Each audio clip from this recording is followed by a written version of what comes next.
Então vamos falar dessa história do Galípolo. É sempre bom falar, porque hoje o Brasil amanheceu. Eu, pelo menos, vi no UOL o Galípolo dizendo o seguinte: que faz sentido manter a taxa básica de juros, chamada taxa Selic, em um patamar restritivo por um período mais prolongado. Olha como é que eles falam. Eles falam de maneira hermética para ninguém entender essa merda, sabe? Para ninguém entender. O que ele está dizendo é o seguinte, que vai depois... Chegamos agora... Esse aumento foi o sexto aumento da taxa Selic. 14,75%. É o maior desde 2006, o maior em quase 19 anos.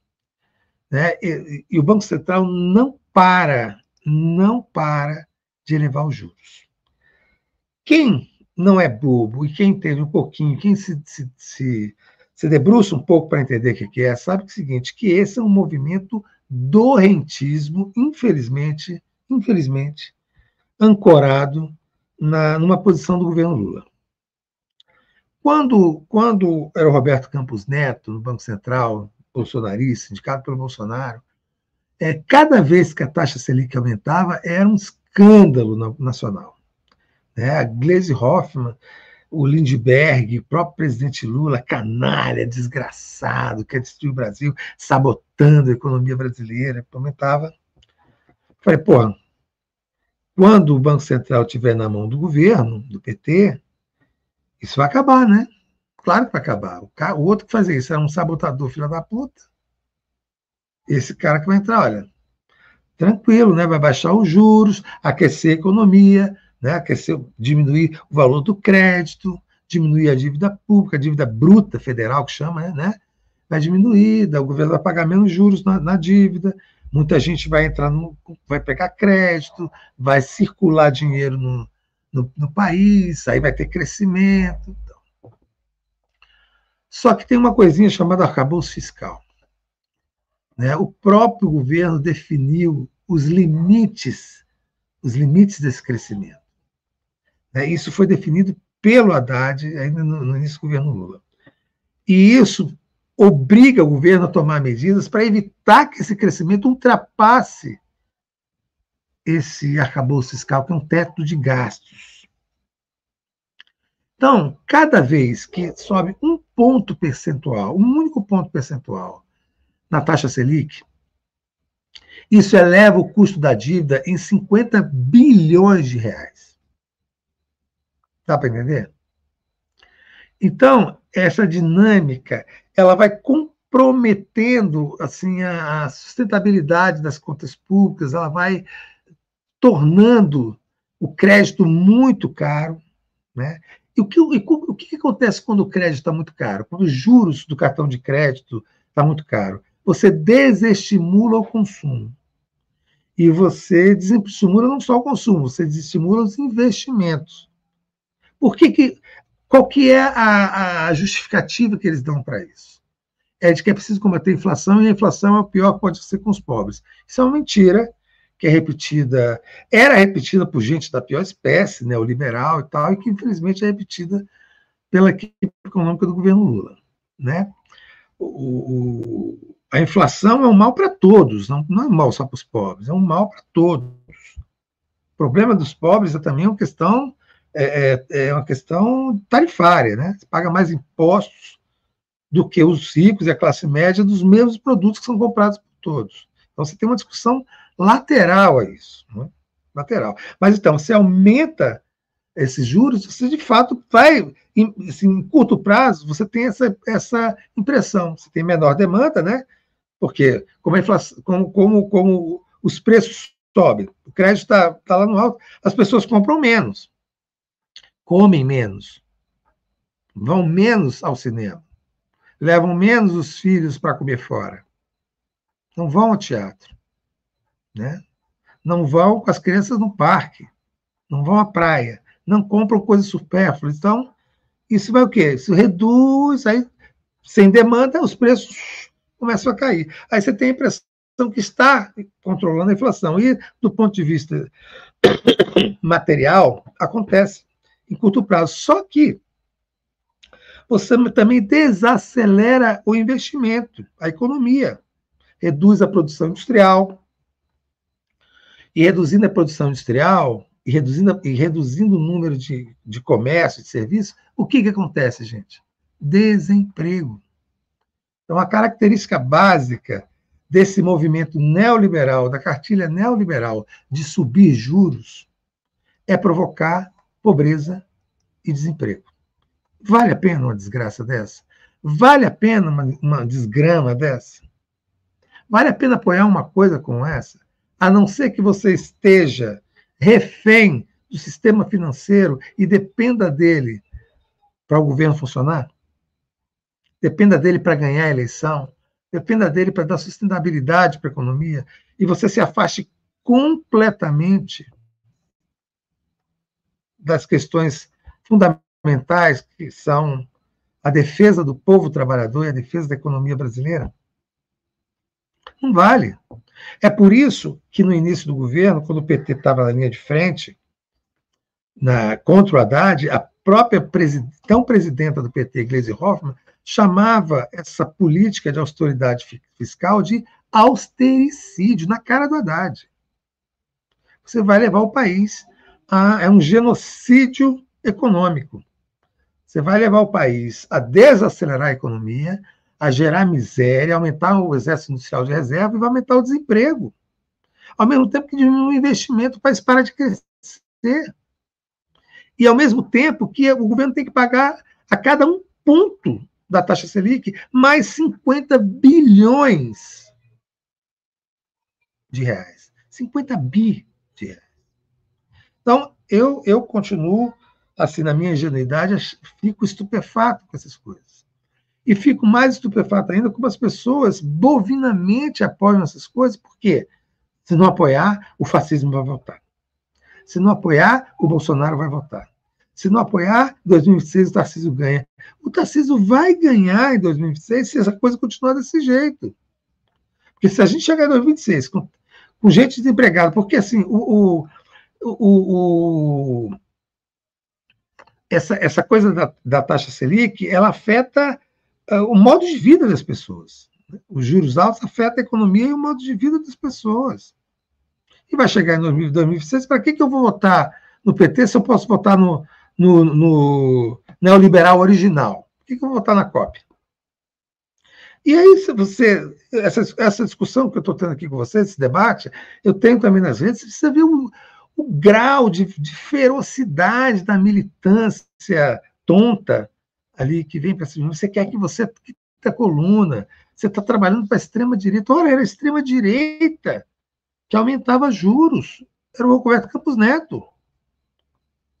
Era eles que faziam isso. E nós denunciávamos, olha, essa coisa é uma absurda, isso vai acabar com o país. E a gente agora está no 6º aumento consecutivo.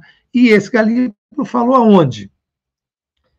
Foi na CUT? Não foi. Foi na 1º de maio? Não foi. Todas as grandes decisões sobre economia, as opiniões, as bússolas, os nortes, as deferências, tanto do Haddad como do Galípolo, são dadas em eventos de banqueiros, em eventos de bancos. Essa declaração do Galípolo, que diante do atual cenário de incertezas, expectativas e tal, vai continuar aumentando a taxa de juros, ele deu um evento chamado Annual Brazil Macro Conference, promovido pelo banco Goldman Sachs. Então, dos bancos para os bancos, anunciado dentro dos bancos. Porque só quem ganha com essa estratégia é o sistema financeiro. O trabalhador não ganha nada com essa estratégia. Ganha, né, ficar repetindo, feito um papagaio, de que a inflação é o imposto que o pobre paga. É o pior dos mundos para o pobre. O pior dos mundos para o pobre é um país sem investimento, é um país que não cresce, é um país que não tem crédito, é um país que não dá chance, que não dá perspectiva e que não dá emprego. Porque a taxa de desemprego realmente é baixa. Mas as pessoas não estão entrando em emprego, isso que é importante dizer.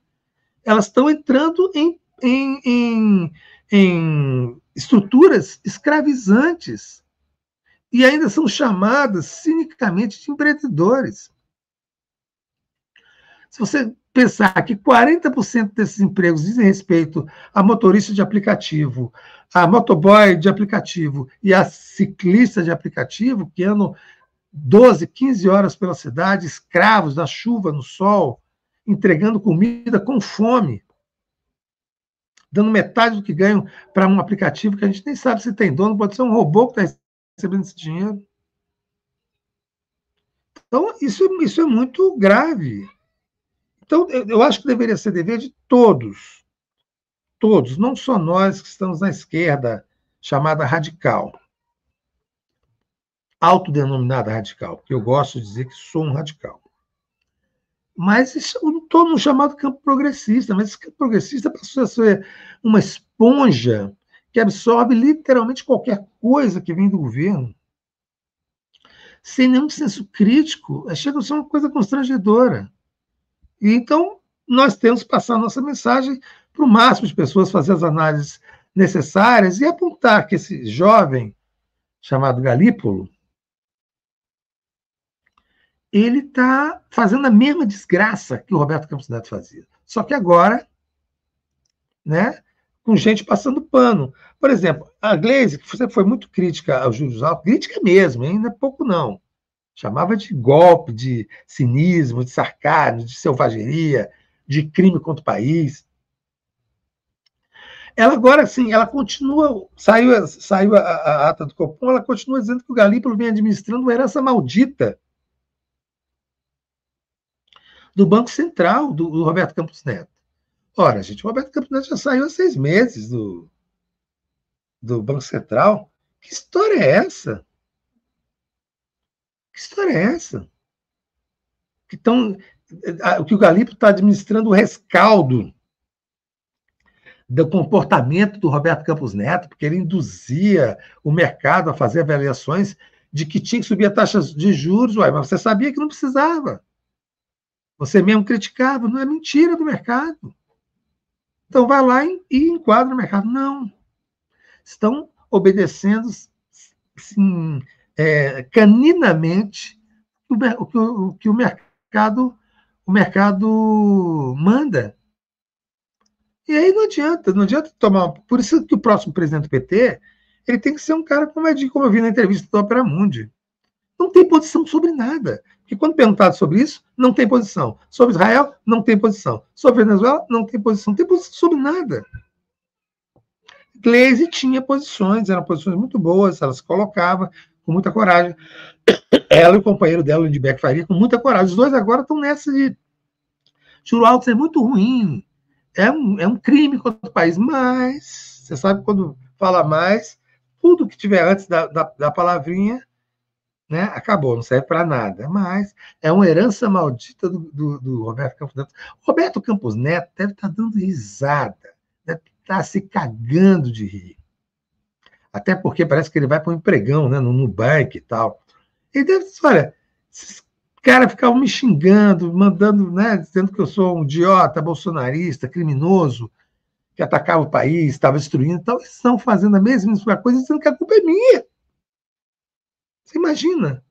Você acha que 6 meses depois, seis subidas de juros depois, a culpa é do Roberto Campos Neto? Cada um percentual que sobe, a dívida pública aumenta em 50 bilhões de reais e a culpa é do Roberto Campos Neto?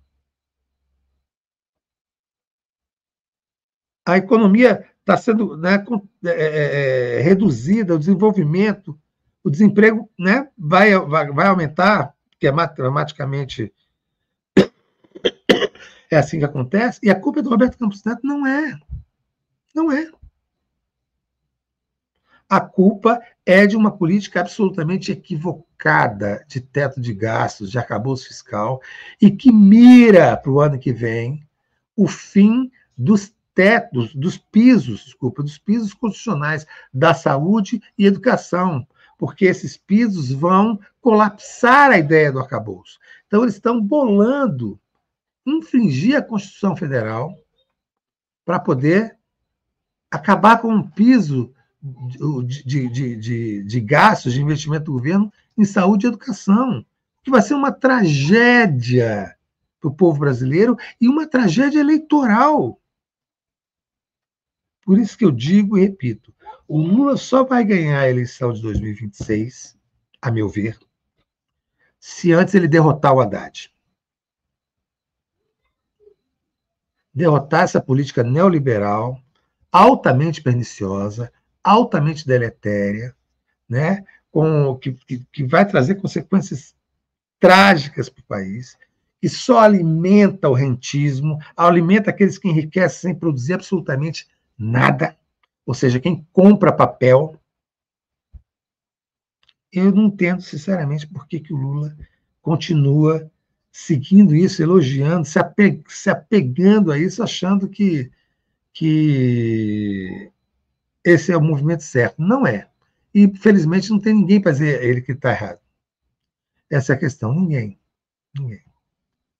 Então, se em algum momento ele derrotar o Haddad, isso aí vai dar merda, e tirar o Haddad, e aí dar um freio de mão e tal, ele ainda consegue. Mas com essa história, sabe, vamos ficar mais ou menos o que a Argentina fez na época pré-Milei. O governo cego em si mesmo, a militância absolutamente submissa, um campo progressista totalmente submisso, acusando a quem faz a crítica de ser quinta coluna, de ser web comunista, de trabalhar para a extrema-direita, e passa a acreditar nos puxa-sacos, né, que ficam nas redes puxando saco e tal. E aí, meu irmão? E aí, meu companheiro, minha companheira? É abismo, é abismo. Tá bom? Olha só, vai chegando às 20 horas. Isso é que eu queria falar com vocês. Espero que tenha sido claro. Juro, essa coisa de Selic, Banco Central, é muito complicada. Eu tento, de toda maneira, que é um trabalho do jornalista, decodificar essas coisas e explicar um pouco, de uma maneira um pouco mais clara. E era preciso que isso fosse feito com a militância, inclusive do PT. Eu acho que tinha que ter gente explicando para a militância o que é isso. As escolas explicando para os meninos o que é isso, né? Os ambientes de trabalho explicando para pessoas que, olha, isso é ruim, viu? Isso é péssimo. Não cai nessa, não. Você está apoiando uma coisa horrorosa. Tal.